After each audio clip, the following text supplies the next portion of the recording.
बिस्मिल्लाहिर्रहमानिर्रहीम। मैं हूं नुमान सदीक और आज का टॉपिक है हमारा Arrhenius concept of acid and bases. 1787 में एक साइंटिस्ट अरहेनियस उसने एसिड और बेस के बारे में अपना कॉन्सेप्ट दिया था। इस कॉन्सेप्ट के मुताबिक एसिड कोई भी ऐसी सब्सटेंस है, a substance which give H positive ion in aqueous medium. ऐसी चीज जो एक्वस मीडियम के अंदर H पॉजिटिव आयन देगी उसको हम एसिड कहेंगे। यहाँ पे एक्वस मीडियम जो है इसका मतलब है वाटर, यानी वो पानी के अंदर जो है वो H पॉजिटिव आयन डिसोसिएट होकर H पॉजिटिव आयन देगी। फॉर एग्जांपल HCl हमारे पास जब एसिड है, जब इसको वाटर में डिसॉल्व करेंगे तो ये डिसोसिएट हो जाएगा H पॉजिटिव के अंदर एंड Cl नेगेटिव आयन के अंदर। इसी तरह HNO3 नाइट्रिक एसिड, जब इसको वाटर के अंदर डिसॉल्व किया तो ये भी क्या हो जाता है, डिसोसिएट हो जाता है H positive and nitrate ion के अंदर। और ये दोनों जो है वो इनके पास एक-एक प्रोटॉन है, यानी एक-एक H जो है वो ये डोनेट करते हैं, डिसोसिएट होकर H पॉजिटिव बनाते हैं। उसके बाद इस कॉन्सेप्ट के मुताबिक बेस कोई भी ऐसी सब्सटेंस है जो कि OH नेगेटिव आयन देगी, डिसोसिएट करेगी। A substance which gives OH negative ion in aqueous medium.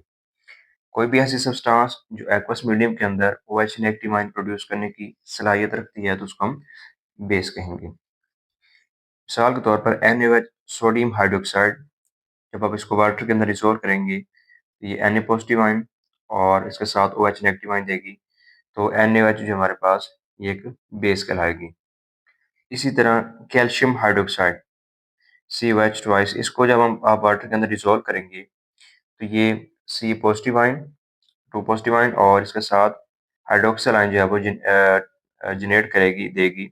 तो हमारे पास जो COH ट्वाइस है, कैल्शियम हाइड्रोक्साइड है, ये भी एक बेस के तौर पर वर्क करेगी, बेस कहलाएगी।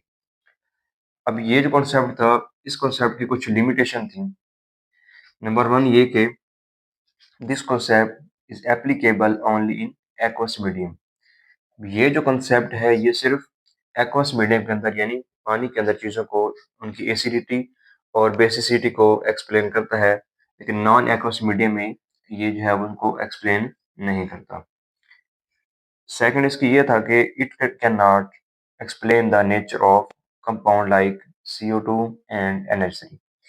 ऐसे CO2 कार्बन डाइऑक्साइड और NH3 जो अमोनिया गैस है, इस तरह के जो कंपाउंड होंगे इनकी नेचर को ये वाला कॉन्सेप्ट एक्सप्लेन नहीं करता।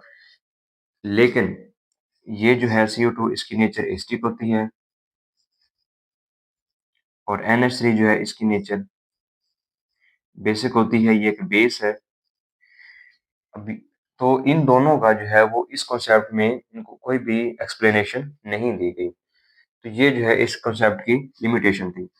इसके बावजूद अगरचे कि इसकी कुछ लिमिटेशन थी, लेकिन इस कॉन्सेप्ट ने जो है वो मज़ीद कॉन्सेप्ट के लिए जो है वो बेस बनाया गया इसको, और इसके बाद इसको मॉडिफाई किया गया और कुछ और कॉन्सेप्ट दिए गए।